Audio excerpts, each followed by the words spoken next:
ఆకలి అవగానే ఇక్కడ వీడే పెడతాడని వచ్చాను. వీడు పెట్టలేదు, తద్దినం పెట్టలేదు.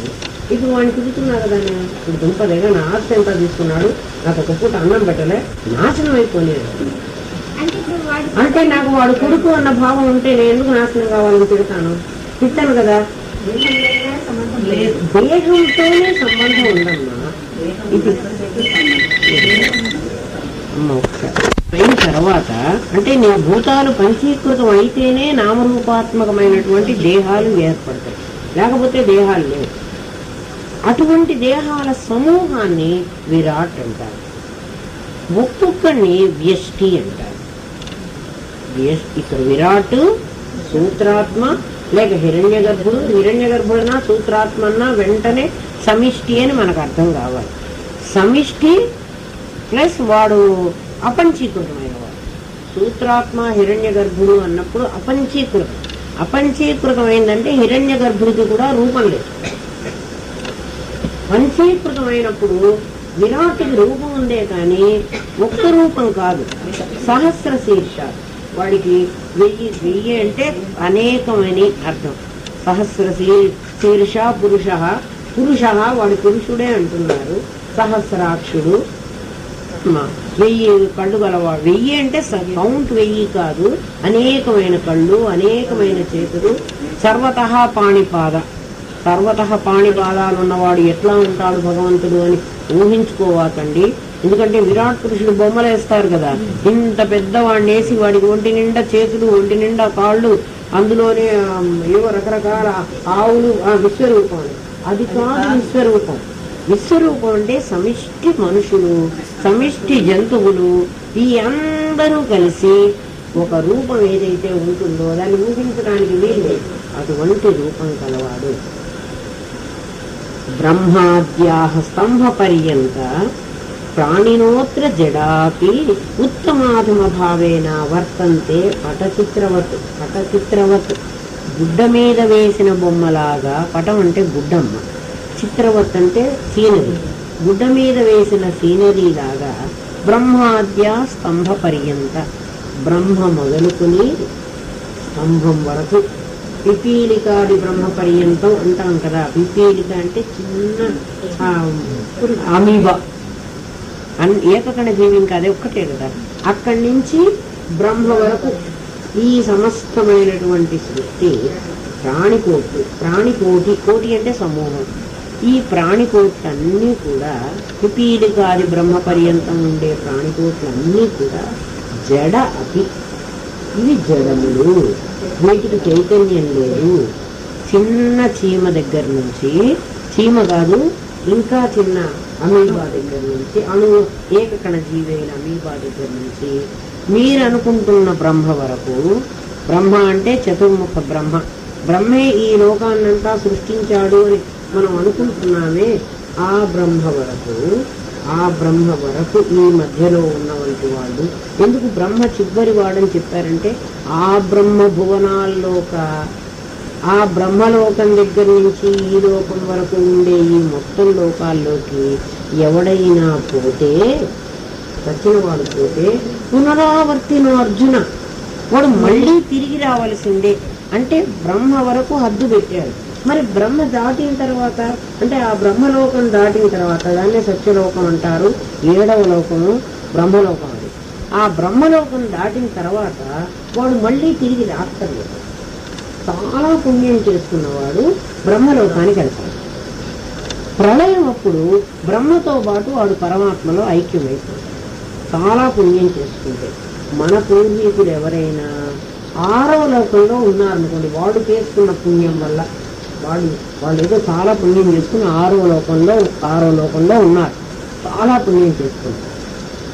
ఇక్కడ మనకి సమాధి రాగానే వాళ్ళకి ప్రమోషన్ రావాలి కదా, వాళ్ళకి 7వ లోకంలో ప్రమోషన్ వస్తుంది. వాళ్ళు సమాధి తెచ్చుకోనప్పటికీ వాళ్ళకి సమాధి రాలేదు. కానీ వాళ్ళ వంశంలో మనలాంటి వాళ్ళు పుట్టడం వల్ల వాడు ఒకవేళ 6వ లోకంలో ఉంటే వాళ్ళు 2వ లోకంలో ఉన్నారనుకో 3వ లోకంలో వెళ్తారు. 6వ లోకంలో ఉంటే 7వ లోకంలోకి వెళ్తారు. ఆ 7వ లోకంలో నుంచి పరమాత్మలో వాళ్ళ ఐక్యమే, వాళ్ళకి మోక్షం వస్తుంది. అది తెలియక అందరూ మనకు సమాధి వస్తే మన పూర్వీకులు అందరికీ మోక్షం వస్తుందంటే మేము పిచ్చా, ఎవడు కష్టపడితే ఉద్ధరే ఆత్మానం అన్న పదానికి మరి అబద్ధం కాలే.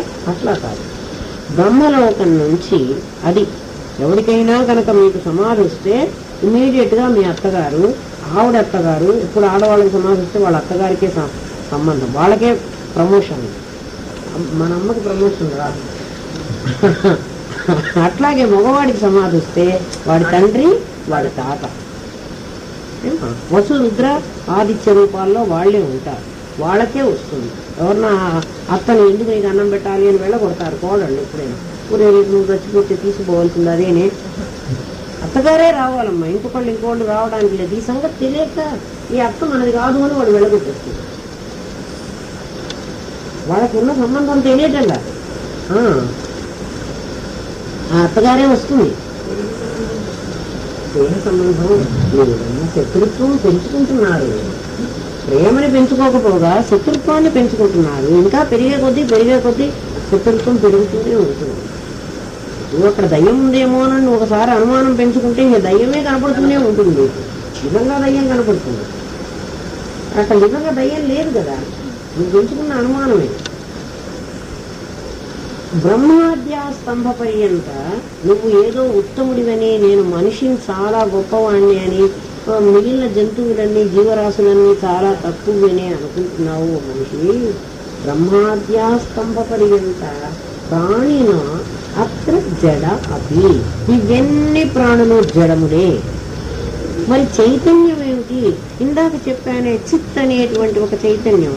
ఆ చిత్ అనేటువంటిది నువ్వు ఎన్ని రకాల మార్పులు చెందించినా ఆ చైతన్యం మీదనే నువ్వు మార్పులు చెందించావు.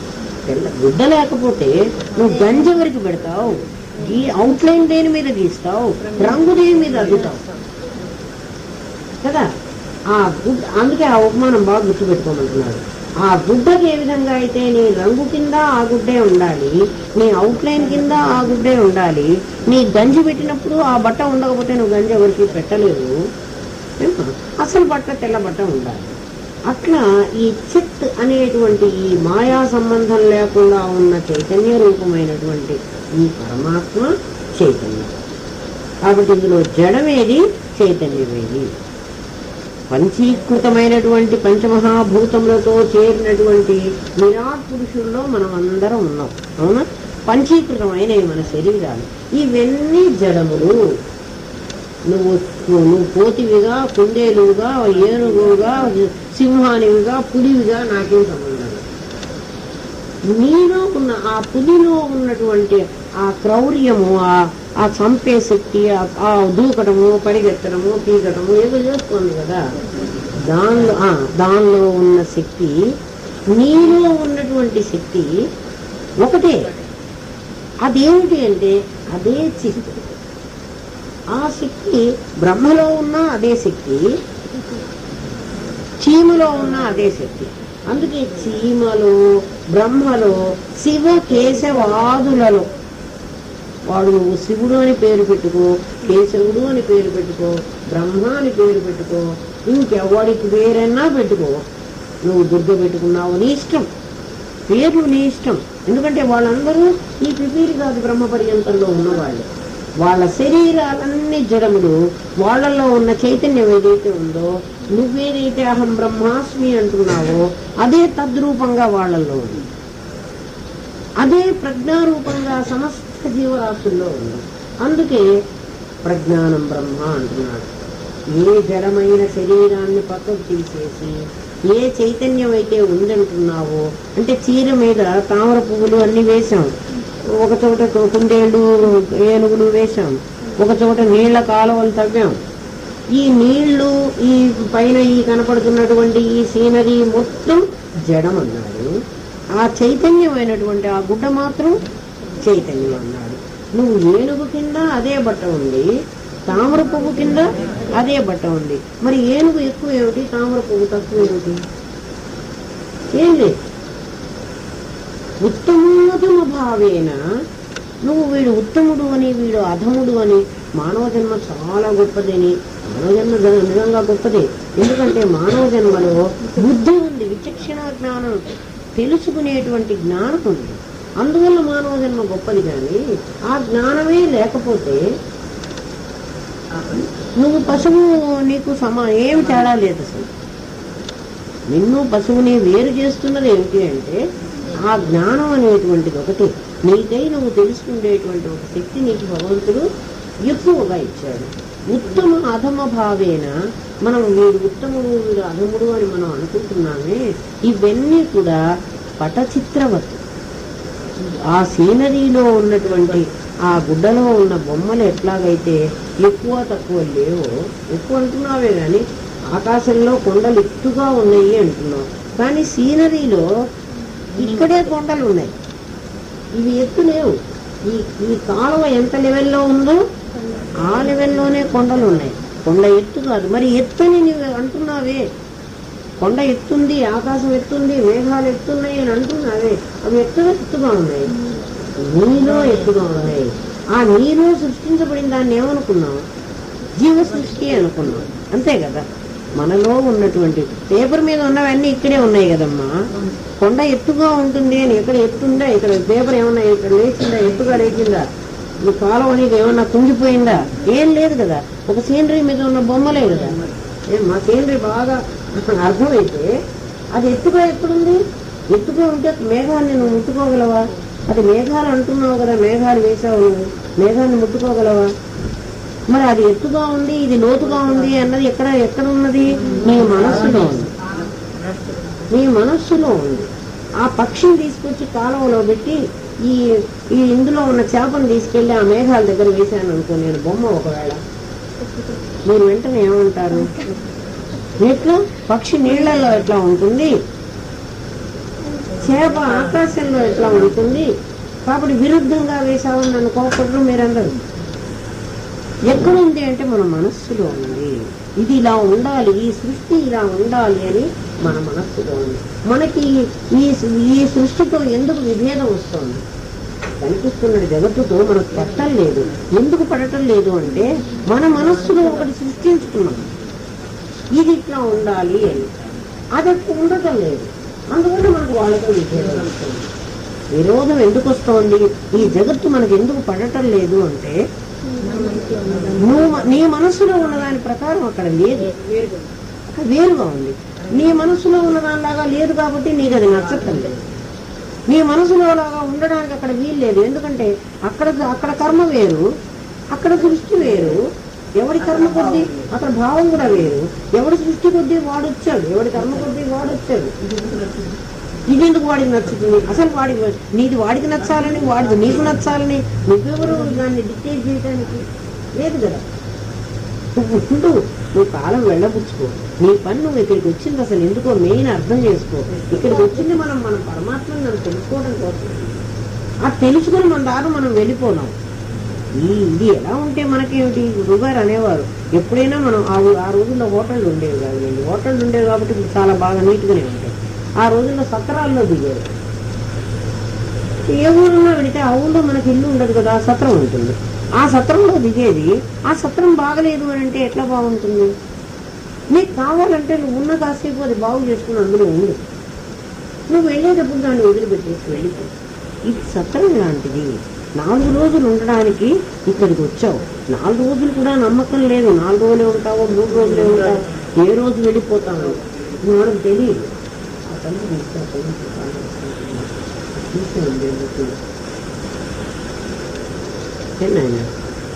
అందుకని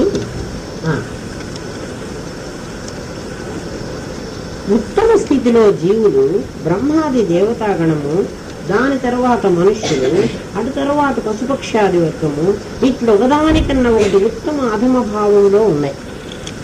అందుకే మనం దసరాకు బొమ్మల కొలువు పెట్టుకుంటాం.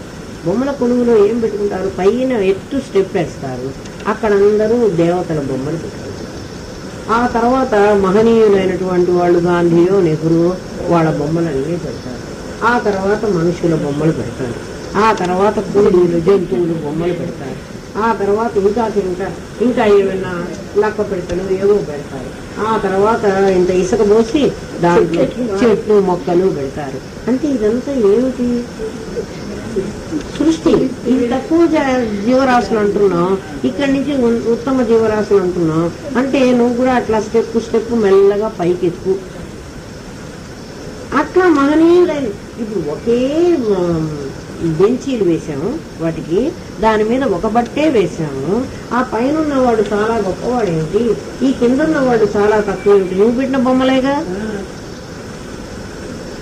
ఏదైనా ఒక వీడు మంచివాడు అయినప్పుడు వాడు ఆ పైకి ప్రమోషన్ ఇస్తున్నాడు కదా. ఇది తీసుకెళ్లి వీటిని పెట్టడం లేదు కదా. ఈ కింద ఉన్న ఇసుకలో వేసిన చెట్లలో ఒక గుడిలాగా చేసి ఆ గుడి మీద మళ్ళా ఆ శివుణ్ణో లేకపోతే ఈ ఇంకెవరినో స్వాముల వారినో సన్యాసినో అక్కడ తీసుకొచ్చి కూర్చోబెడుతున్నాడు. అంటే వీడు వీటికంటే ఎక్కువైన వాడు. ఈ ప్రపంచంలో కూడా ఉత్తమ స్థితిలో జీవులు, బ్రహ్మాది దేవతాగణము. అంటే ఇప్పుడు మనం భూలోకంలో ఉన్న మనం ఒక్కళ్ళమే విరాట్ పురుషుడు అనకూడదు. ఎవరు విరాట్ పురుషుడు?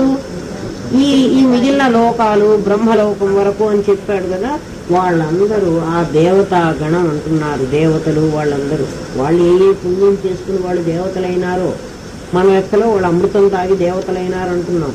మనం వాళ్ళని చూడలేదు కానీ వాళ్ళు మనకంటే గొప్పవాళ్ళు అని అనుకుంటున్నాం కదా. ఆ దేవతాగణము, దాని తర్వాత మనుష్యులు, ఆ తర్వాత పశుపక్షాదులు, ఆ తర్వాత నదులు పర్వతాలు. ఇవన్నీ కూడా ఇది అచేతన వర్గము, అది చేతన వర్గము అని రెండు విభజించుకున్నాం మనం. అచేతనము నదులు పర్వతాలు ఇవన్నీ అచేతనములు, మనుష్యులు ఇవన్నీ కూడా చేతనములు. ఏమ్మా బ్రహ్మ మొదలైన వాళ్ళని చేతనులు అని, నదీ పర్వతాలని అచేతనము అని అన్నారు. ఎందుకు నదీ పర్వతాల అచేతనము? ఇది ఎందుకు చైతన్యము? ఎందుకంటే దాంట్లో కూడా చైతన్యం ఉంది కదా, శక్తి ఉంది కదా. ఎందుకంటే నీళ్లు ప్రాణాధారం కదా. నదులు పర్వతాలు అవన్నీ కూడా ప్రవహించి ఎంతమందిని పోషిస్తున్నాయి, ఎంతమందికి తిండి పెడుతున్నాయి. అటువంటిది అవెందుకు అచేతనము, వీళ్ళు ఎందుకు చేతనాలో చూస్తున్నాయి. చిత్రార్పిత మనుష్యాణం వస్త్రభాసాం పృథక్ పృథక్ చిత్రధారేణ వస్త్రేణ సదృశ ఇవ కల్పితా. ఇక్కడ చూస్తున్నాడు చిత్తరువులో మనుష్యులకి, ఇందాక చిత్రవత్ అని చెప్పాడు కదా, పటచిత్రవత్ అన్నాడు కదా. పటచిత్రంలో మనుష్యులకి ఇంకో బట్ట కూడా కడుతుంది కదా. బొమ్మలకి ఇంకో గుడ్డ కడుతున్నారు. అసలు అవే గుడ్డ మీద ఉన్నాయి, వాటికి మళ్ళీ ఇంకొక బట్ట కడుతున్నారు. నదులకి పర్వతాలకి బట్ట కట్టడం. ఆ ఇంకో బట్ట ఎవరైతే కట్టుకున్నారో వాళ్ళని చిదాభాసులు అంటున్నారు. వీళ్ళల్లో జీవుడు లేడు, వాళ్ళలో జీవుడు ఉన్నాడు. మనకి తేడా కోసమని నదిలో జీవుడు లేడు, పరమాత్మ ఉన్నాడు. దేహ సంబంధమైనటువంటి అదే పంచభూత కార్యమైనటువంటి ప్రకృతి ఉంది ఇక్కడ. అందుకే ఇక్కడ రాసే బాగా అర్థం చేసుకోవాలి. ఇది ఈ పేజీ చూడండి. అవి చేతనములు ఎందుకు, ఇది అచేతనం ఎందుకు? మామూలుగా మనం లిటరరీ మీనింగ్ ఏమిటంటే చేతనం అంటే కదిలేది, అచేతనం అంటే కదలనిది. నది కదులుతున్నది, ఎక్కడో పడమటి కనుమల్లో పుట్టి తూర్పుగా ప్రవహించి బంగాళాఘాతంలో కలిసింది అంటున్నాం. మరి మనం నడిపించలేదు కదా నదిని, అదే నడిచొచ్చి. అది నడిచింది చేతనం కాకుండా ఎట్లా పోయింది?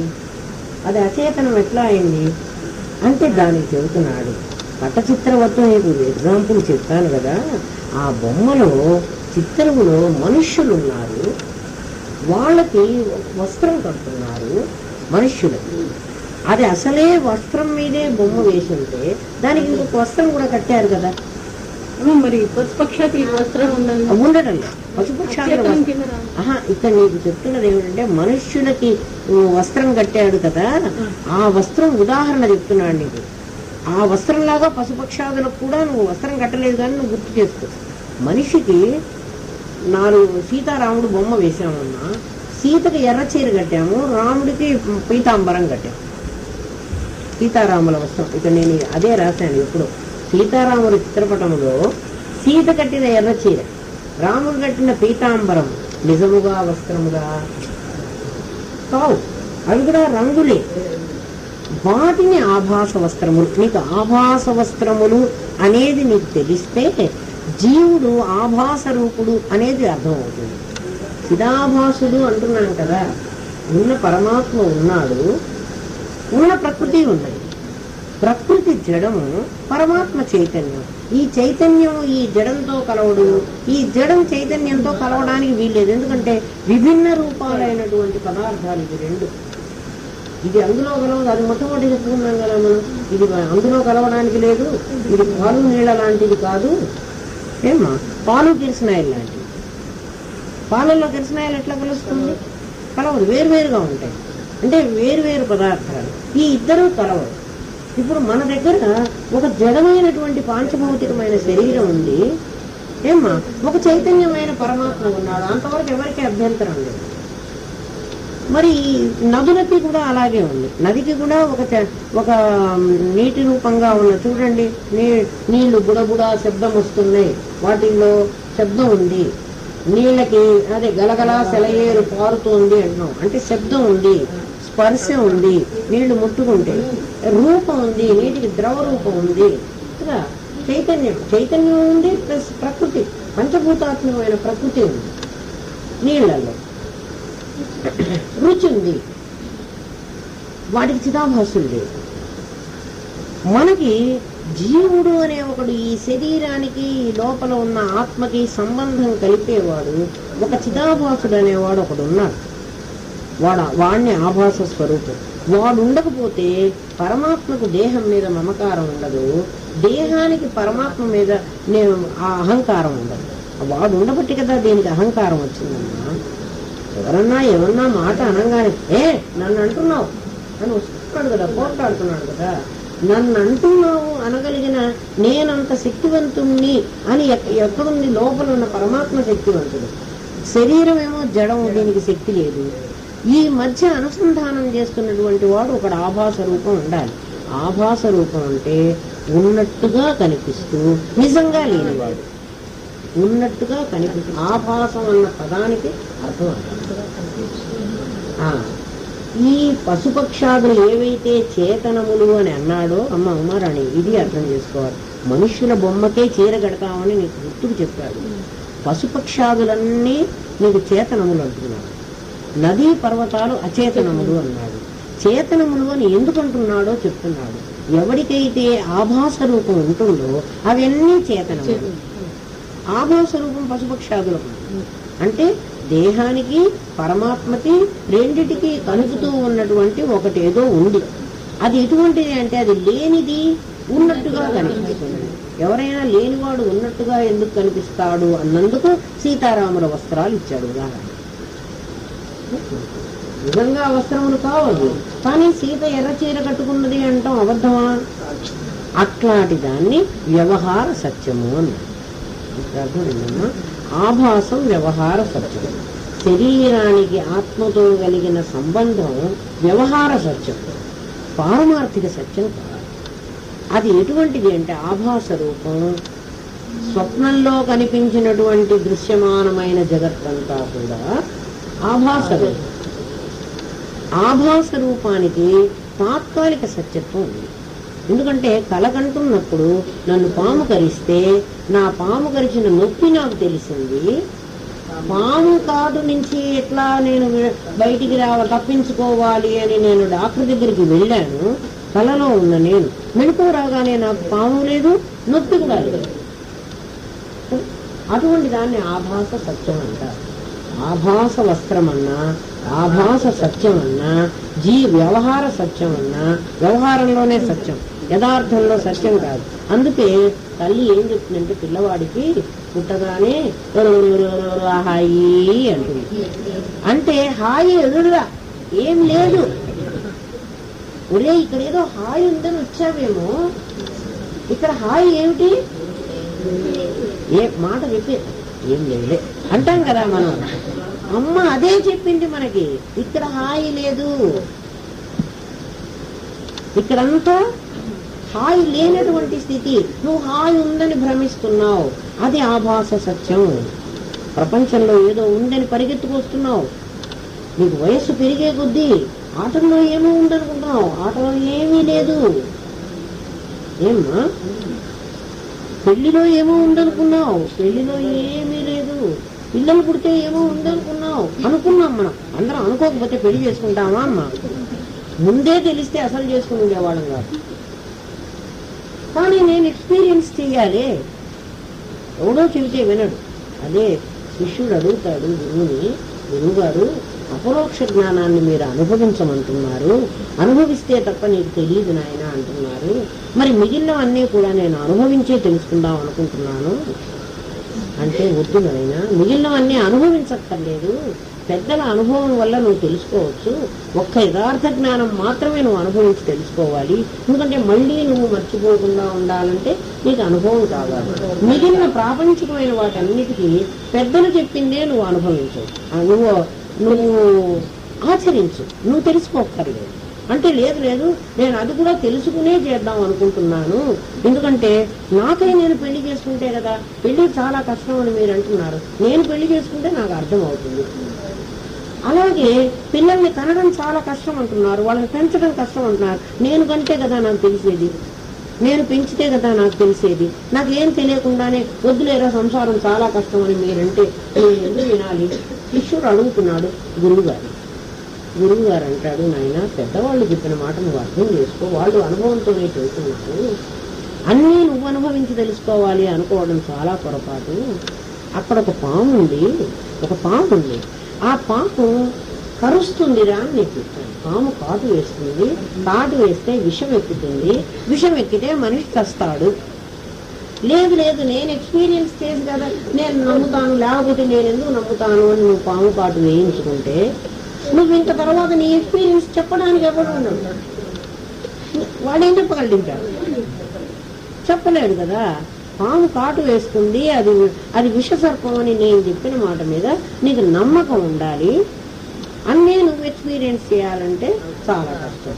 అట్లా ప్రాపంచికమైన కష్టాలన్నీ నువ్వు ఎక్స్పీరియన్స్ చేయాలనుకుంటే నీకు చాలా కష్టం. ఈషణత్రయాలు నాకేం బాధ లేదు కదా, మా పిల్లలు బాగా చదువుకున్నారు, బాగా మాకు చాలా డబ్బులు ఉన్నాయి, ఈషణత్రయాలు చాలా కష్టం అని మీరు చెప్తున్నారు. కానీ మాకు కాదంటే ఈషణత్రయాలు కష్టం అని అనుభవించి చెప్పారు పెద్దలు. దానివల్ల సుఖం లేదు అని చెప్పారు. హాయి అని మన అమ్మ ముందే చెప్పింది మనకి. కానీ అమ్మ మాట మనకి అర్థం కాలేదు, మనకి తెలియలేదు. ప్రతి అమ్మ చెప్పే ఉంటుందమ్మా. అదే అంటే వాడు పడుకోవడం నిజం చెప్పిందిలే మా అమ్మ అనుకుంటాడు. అప్పుడు మా అమ్మ నిజం చెప్పింది అని అనుకుంటాడు. వాడికి అనుకుంటాడు.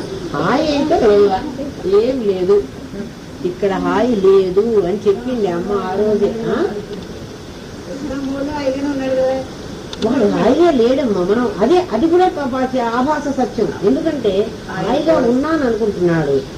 వాడి ఒంటికి పోసుకుంటే వాడికి తెలియదు కదా, నేను పోసుకున్నాను, నేను దొడ్డికి పోయినాను, ఇది తీయండి అని వాడు అడగలేడు కదా. వాడికి పాపం పుండు పడిపోతున్నా ఎవరో వచ్చి తీస్తే తీసినట్టు కదా. జ్వరం వస్తే రోగం వస్తే చెప్పలేడు కదా, నాకు మందు పోయండి అని అడగలేడు, ఆకలైందని చెప్పలేడు. అన్నిటికీ ఒకటే ఏడుపు ఏడుస్తాడు. ఆ ఏడుపు నా తల్లి గ్రహించి వీడికి కడుపు నొప్పి అనుకుని మందేసినా సంతోషమే, లేదు ఇంకా కాస్త తిండే పెడదామని అది పెట్టినా తిని వాడే కప్పుతాడు కదా. ఏమీ తెలియనటువంటి బాల్యం చాలా కష్టమైనటువంటి ఇంకే సుఖమైన స్థితి కాదు. మనం అనుకుంటాం వాడు హాయిగా పడుకున్నాడు కదా, హాయిగా ఉన్నాడు కదా, వాడి బతుకు రాజాలాగా వెళుతోంది అంటే మనం పడే కష్టాలు వాడు పట్టలేదు కదా.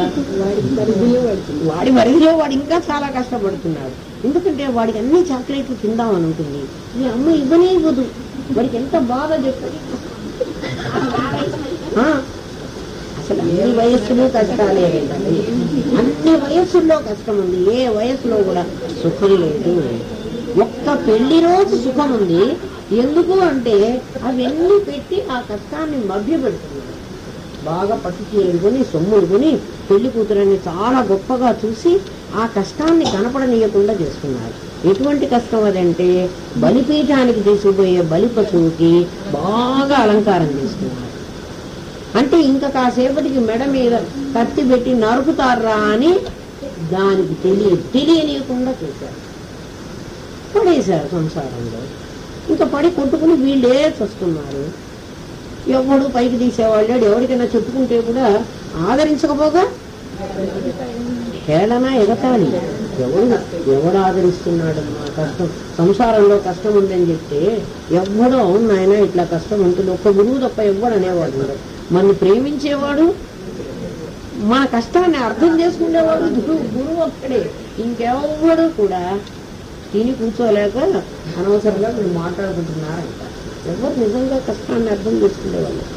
ఆభాస సత్యమా స్వీట్ కోటెడు పిల్లమ్మ, ఇది స్వీట్ కోటెడు మాత్ర చేదు, దాని పైకి కనపడినివ్వకుండా చక్కగా దాన్ని పంచదార పూత పూశారు. సంసారం అటువంటిది, ఇందులో సుఖం కొంచెం కూడా లేదు. దానికి కత్తికి తేనె పూశారు, నాకమన్నారు. ఆ తేనె కాదు. గురువుగారు ఇంకా మాకు ఒక కథ చెప్పేవాళ్ళు. ఒకడుట సుఖం వెతుక్కుంటూ బరిగెత్తారు. ఇప్పుడు గురువుగారు చెప్పిన కథ. సుఖం వెతుక్కుంటూ అరణ్యంలో వెతుకుతున్నాడు. ఇంట్లో సుఖం లేదన్నారు కదా, లాభం లేదు, అడవిలో ఎక్కడైనా సుఖం దొరుకుతుందేమో, సుఖం ఎక్కడ ఉంటుంది, సుఖం ఎక్కడ ఉంటుంది అని వెతుక్కుంటూ పోతున్నాడు. పోతూ పోతూ వాడు ఒక బావిలో పడ్డాడు. ఆ బావి నీళ్లునేమి కాదు, ఎప్పుడు పొదలు ముళ్ళ పొదలు అన్నీ దానికి అల్లుకొని ఉన్నాయి. ఆ పొదకు చిక్కుకున్నాడు వాడు. ఎట్లా అంటే కాళ్ళు పైకి వచ్చి ఇట్లా బావిలో దూకాడు కదా, దూకినప్పుడు వాడు తల కింద పెట్టాడు, కాళ్ళు పైకి వచ్చినాయి. ఆ కాళ్ళు రెండు వాటిల్లో ఇరుక్కున్నాయి. చెట్లు పొదలుగా ఉన్నాయి కదా, ఆ పొదల్లో రెండు కాళ్ళు ఇరుక్కుని వాడు తల కిందుగా పడ్డాడు. కింద చూస్తే ఒక పెద్ద భయంకరమైన పాము ఉంది ఆ నీళ్ళలో. ఆ నీళ్లు లేవుగా అసలు, ఆ బావిలో, డింగు బావిలో. అది వీడు పడ్డ శబ్దానికి బుస్సులు లేచింది. ఇంకొంచెం అది పైకి వచ్చిందంటే వీడి తలకాయలు కాటే, కళ్ళల్లోనూ ఎక్కడో కాటేస్తుంది. అంటే ఆ లెవెల్లో ఉంది. వీడు పడ్డవాడు అట్లా ఉన్నాడు. అసలు ఊహించుకోండి. ఇప్పుడు ఆ పాము కాటు వేయడానికి రెడీగా ఉంది. అంటే కింద పడ్డాడు, ఆ జడబూటీలు పట్టుకున్నాయి కాబట్టి వాడు సరిపోయింది, లేకపోతే వాడు కింద పడ్డాడంటే పాము కాటేస్తుంది. పోనీ అలాగే ఉందామంటే, పోనీ ఇట్లాగే వేళ్లాడుతూ ఉందాంలే అని అనుకుంటే, ఆ తీగలు అతుక్కుని ఉన్నాయి ఆ చెట్టు, ఆ బావికి ఆ అతుక్కుని ఉన్నాయి కదా, రెండు ఎలుకలు మెల్లగా కొరుకుతున్నాయి దీన్ని. అది ఎప్పుడో కింద పడుతుంది. అవేమో కొరుకుతున్నాయి, భయంకరంగా ఉంది. కింద పడితేనేమో ఒక పెద్ద పాము ఉంది. ఆ అల్లుకున్నటువంటి తీగల్లో ఒక తేనె చుట్టు పెట్టింది. అప్పుడప్పుడు చుక్క చుక్క తేనె పడుతున్నది. అది చక్కగా నోట్లో పడుతుంది. ఇప్పుడు ఆ తేనె సుఖంగా ఉందా దుఃఖంగా ఉందా? కానీ తేనె తీయగానే ఉంది. ఈ జీవుడు సంసారంలో సుఖముందని వెతుక్కుని వచ్చి ఇందులో పడ్డాడు. ఎవడు పెళ్లి చేసుకున్నాడో, ఎవడు పిల్లల్ని కన్నాడో వాళ్ళందరూ బావిలో పడ్డట్టు లెక్క. ఈ బావిలో పడ్డాడు. ఈ బావిలో ఎట్లా పడ్డాడంటే తల్లకిందులుగా పడ్డాడు. వాడు ఉన్న పొజిషన్లో లేడు. ఉన్నదానిలో ఉన్నట్టుగా ఉంటే వాడు భగవంతుని ఎలాగైనా తెలుసుకుంటాడు. తలకిందులుగా అంటే అసలు దేవుడు లేడండి. ఉంటే నాకు ఎందుకండి ఇట్లా కష్టాలు పెడతాడు? దేవుడు లేడు అంటే వీడు చూసి వచ్చాడు. దేవుణ్ణి చూడటం కోసం వీడు ప్రయత్నం చేశాడు. దేవుడు ఎంత అన్యాయం చేశాడండి. ఆయనకి ఇదే పనే, నీకు అన్యాయం చేయటమే, నువ్వంటే శత్రువా ఆయనకి? అస్సలు ముందు దేవుణ్ణి అంటే నీ పని. ఎందుకంటే నువ్వు ఎరగని వాడిని నిందించడం నీకు చాలా ఈజీ. వాడు మళ్ళీ ఎదురు తిరిగి నిన్నాడు కదా అనేవాడిని అంటే దేవుణ్ణి అయితే గబుక్కుని ఉంటాడు. పైగా అంటాడు, మేము అన్ని కష్టాలు నాకే పెట్టాలా అంటే ఇంకోటి ఎవరికైనా పెట్టమనే? నువ్వు కష్టపడుతూ ఈ కష్టం ఇంత బాధాకరంగా ఉంటుందని తెలిసి ఇది ఇంకొకరికి పెట్టమని నువ్వు అంటాను తప్పు కదా అంటుంటా. ఇక ఈ రెండు ఎలుకలు ఏమిటంటే రాత్రి పగలు నీ జీవిత ఆయుష్ని కట్ చేస్తున్నాయి. ఎప్పుడో ఈ జడీబూటీలో నువ్వు చిక్కుకున్నది విఢమ్మన కింద పడుతుంది. కింద మృత్యువు రెడీగా ఉంది. కాలసర్పం నీకు మృత్యువు. మనం పుట్టగానే సిద్ధంగా ఉంది. అది ఇంకో క్షణానికి ఉందో 2 క్షణాలకు ఉందో 10 ఏళ్లకుందో 20 ఏళ్లకుందో మనకు తెలియదు. మృత్యువు మన్ని కాటు వేయటం తప్పనిసరి. ఎవరికి వాడికి ఒక మృత్యువు మన వీపు మీదే ఉంది. వీపు మీదే ఉందని మీరు ఎందుకు చెప్తున్నారు? మన గుడ్డ తాన్లో నుంచి ఇట్లా బట్ట తీసుకొని పొడిస్తే ఇది మొదలు 6 మీటర్లు అయిపోయిన తర్వాత ఇక్కడ కట్ చేశాను కదా, ఇది చివర. ఇది కట్ చేసిన తర్వాతనే ఈ మధ్య ముక్కకు చీర అనే పేరు వచ్చింది. నా పుట్టుక నా చావు నిర్ణయం అయిన తర్వాతనే నాకు జన్మ వచ్చింది. కాబట్టి నా మృత్యు ఎక్కడుంది అంటే నా వీపు మీద ఉంది. ఏ క్షణం నా కర్మ అయిపోతుందో నన్ను అప్పుడు కింద పడేసి మృత్యువు నా ప్రాణాన్ని తీసేసుకుంటుంది. అంటే నా మృత్యువు నాతో ఉందా, ఎక్కడి నుంచైనా వస్తుందా? ఎక్కడి నుంచి రాదు. అందుకే ఎప్పుడైనా పిల్లల దగ్గర పడుకుంటే మన్ని అమ్మలు చిన్నపిల్లలు అప్పుడు పడుకుంటే వెనక్కి తిరిగి పడుకోవాలంటారు. పిల్ల వెనక్కి ఉండకూడదు, మన ముందుకే పిల్ల ఉండాలి. మన వీపు పిల్లకి చూపించకూడదు, ఎందుకంటే మృత్యువు దానికి కనపడుతుంది. పెద్దవాళ్ళు అన్ని ఎట్లా చెప్తారో చూడమ్మా. ఇప్పుడు అన్ని గుర్తుకొస్తాయి నాకు. అవునమ్మా, అదే ఎంత కష్టం ఉన్నా ఇటువైపే పడుకుంటుంది కానీ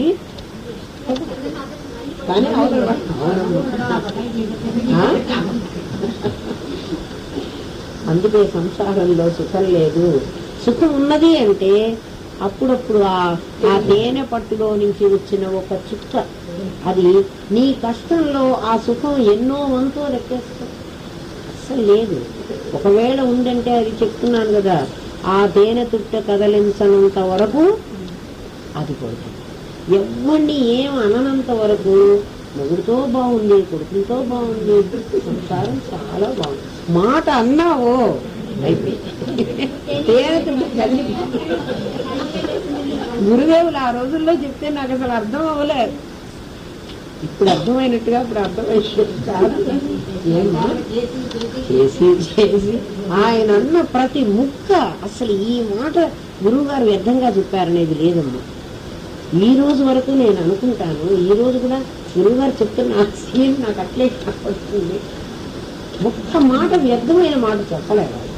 అయితే మన వయస్సు పెరగకపోబట్టి మనకు ఈ సంసారం అంత భయంకరమైందా, గురువుగారు మరీ ఎగ్జాజరేట్ చేస్తున్నారేమో అనుకునేదాన్ని. కానీ సత్యంగా ఏం కావాలి, నేను సత్యంగా ఆలోచిస్తే ఇది ఆభాసం అని ఎందుకు ఇంత క్లియర్గా చెప్తున్నాడంటే, నీకు అందంగా ఉన్నట్టు కనపడుతుంది, నిజంగా అందులో ఆనందం లేదు. ఉన్నట్టు కనపడుతుంది. సీతారాముడి వస్త్రాలను ఎందుకు చెప్పారు అంటే, ఆ సీత కట్టుకున్న చీర అన్ని కుచ్చెళ్ళు పెడతాడు బొమ్మకు. ఎన్ని కుచ్చెళ్ళు ఉంటాయి, జరి అంచు కూడా ఉంటుంది రకరకాలుగా. వేలు తెగితే ఇంత ముక్క ఆ సీతమ్మ మనకి ఇయ్యలేదు.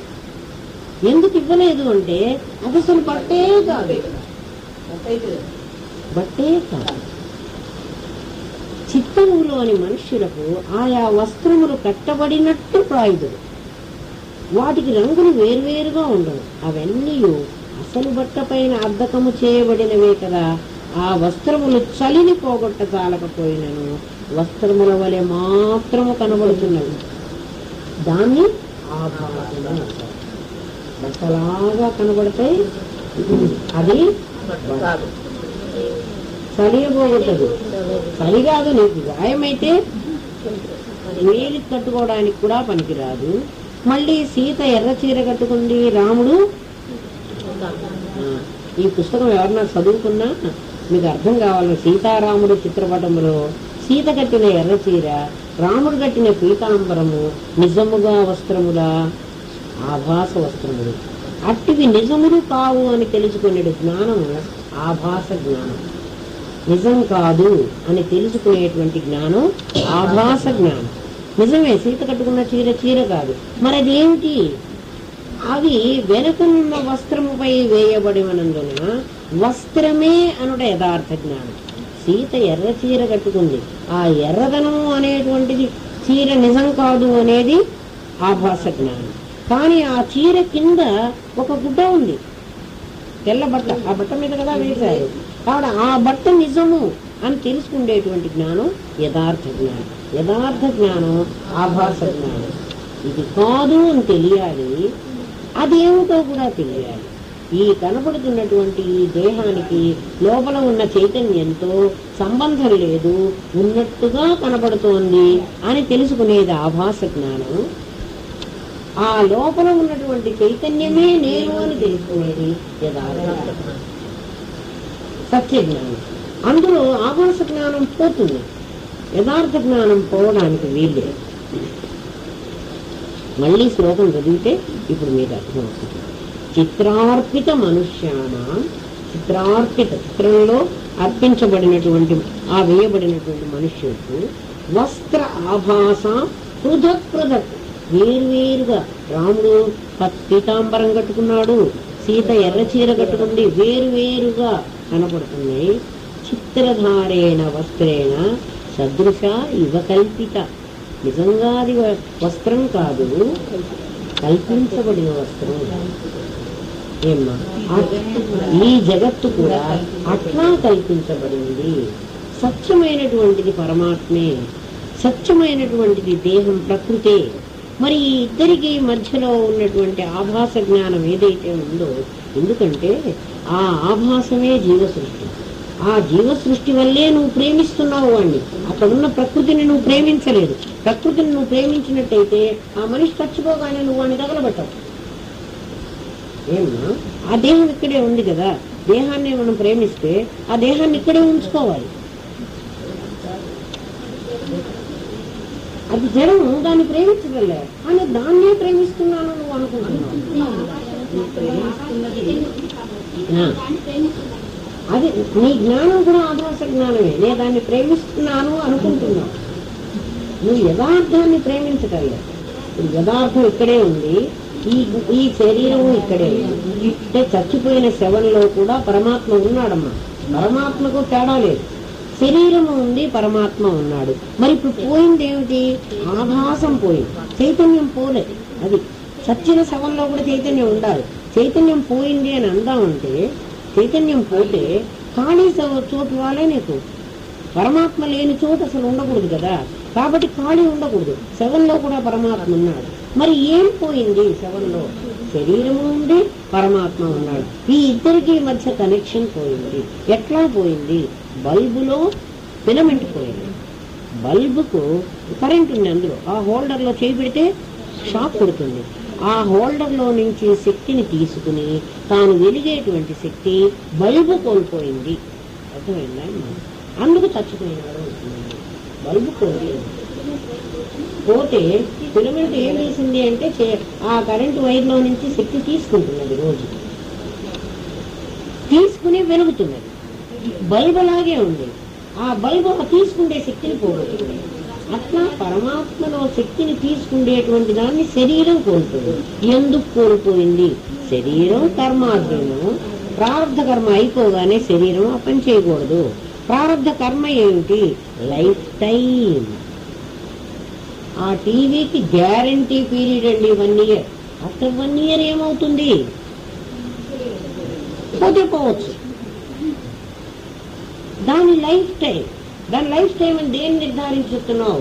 దాని ప్రారంభ కర్మ ఆధారంగా చెబుతున్నావు, కొన్నాళ్ళు ఉంటుంది అని.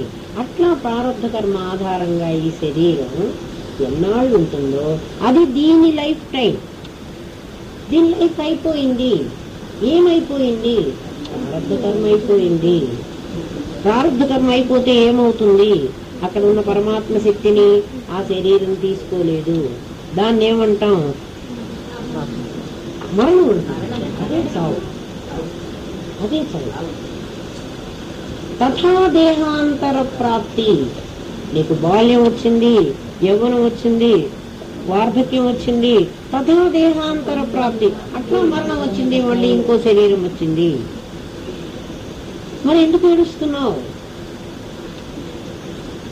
దాంతో కనెక్షన్ ఎక్కడ పెట్టుకున్నావు? లోపల పెట్టుకున్నావు. అదే జీవ సృష్టి. కాబట్టి ఆ జీవ సృష్టి నిన్ను ఏడిపిస్తున్నది. వాళ్ళు ఎందుకు చచ్చిపోయినారు? ఈశ్వర సృష్టి వాళ్ళు. ఇదంతా ఈశ్వర సృష్టి. వాళ్ళ టైం అయిపోయింది, వాళ్ళు చచ్చిపోయినారు.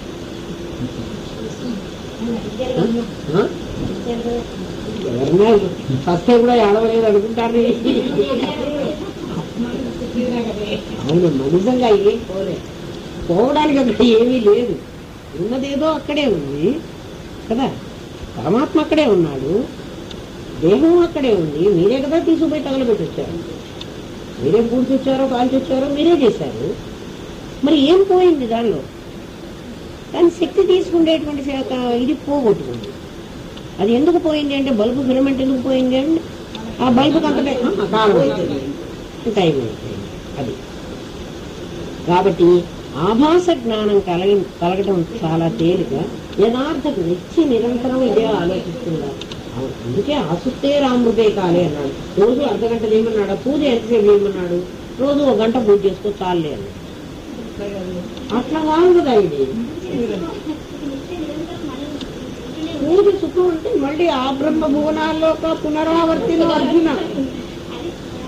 అందుకే ఏం చెప్తారు గురుదేవుడు మమ్మల్ని ఏమడిగేవారంటే, మాకు ఒక అమ్మాయి ఉంది, మా అమ్మాయికి పెళ్లి చేయాలనుకున్నాను. 2 పెళ్లి కొడుకులు. ఒకడు అన్నాడు, మీ అమ్మాయికి అన్ని రకాల సౌఖ్యాలు ఇస్తాం, పెద్ద పెద్ద విమానాల్లో తిప్పి స్టార్ హోటళ్లలో పెట్టి ఆ అమ్మాయికి ఏం కావాలో అవన్నీ ఇస్తాం. అయితే కొన్నాళ్ళ తర్వాత మీ అమ్మాయిని మీరు తీసుకొచ్చి ఇచ్చేస్తాం, అన్ని సౌఖ్యాలు ఇస్తాం. ఒకడన్నట, నాకేం లేదు, చిన్న గుడిసె ఉంది, నేనేదో సంపాదించుకుని మీ అమ్మాయిని నేను అన్నం పెట్టి పోషించుకుంటాను, జీవితాంతం నా భార్యగా ఉంచుకుంటాను అన్నాడు. ఇప్పుడు ఈ తండ్రి ఎవరికి ఇస్తాడు? జీవితాంతం పోషించాడు, మొదటికి వస్తుంది. కాబట్టి టెంపరరీ సుఖం కావాలి, పర్మనెంట్ గా వాడు భార్యగా పెట్టుకునేవాడు నీకు అల్లుడు కావాలి. నువ్వు ఆలోచిస్తావు కదా, పూజలు చేసి పుణ్యాలు సంపాదించి, నువ్వు సంపాదించేటువంటి పుణ్యం వల్ల అక్కడక్కడ కొన్ని లోకాల్లో కొన్నాళ్ళు ఉండి క్షీణే పుణ్యే మధ్య మళ్ళీ ఇక్కడికే వచ్చే జీవితం కావాలా? పర్మనెంట్ గా నువ్వు ఎప్పటికీ శాశ్వత బ్రహ్మలోక ప్రాప్తిరస్తు అంటారే వీళ్ళు. అందరు చచ్చిపోయినప్పుడు ఈ మంత్రం చెప్తారు, శాశ్వత బ్రహ్మలో. ఎట్లా వీళ్ళు శాశ్వత బ్రహ్మలోకానికి వెళ్తారు? వాళ్ళు ఏం చేయలేదు కదా. అవర్రా నాయన,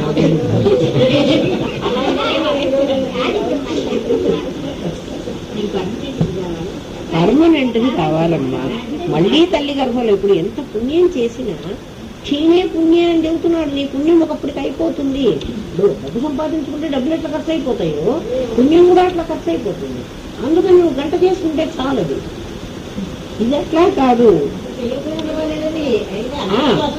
అదే నీకు అలవాటయ్యి కాదమ్మా, నాకు ఆత్మ తెలిసింది అని నువ్వు ఏ పని మానుకున్నావు, గిన్నెలో కూడా మానుకున్నావా, పరిశుభ్రం కోసం మనమే అందుకని అది పెట్టుకున్నావు. పైగా నీకు ఇంత జ్ఞానం కలిగింది, నీ తర్వాత వాళ్ళకి ఆ జ్ఞానం కూడా లేదే. మరి వాళ్ళకి ఆ జ్ఞానం కలగాలంటే నువ్వు చేసి ఇక్కడికి వచ్చావు. అన్నీ మానుకోమని చెప్పట్లేదు కదా, మరి అదే ఎందుకు మానుకోవాలి? వీళ్ళవన్నీ మానుకోవటం లేదు కదా. నా జ్ఞానం కలిగిందంటే నేను అన్ని మానుకున్నాను అంటున్నావా? మళ్ళీ ఇస్త్రీ చేసుకుంటున్నావు, ఇస్త్రీ చీరే కట్టుకుంటున్నావు. నాకు జ్ఞానం కలిగింది, నేను డొక్కు చీర కట్టుకు తిరగటం లేదు కదా.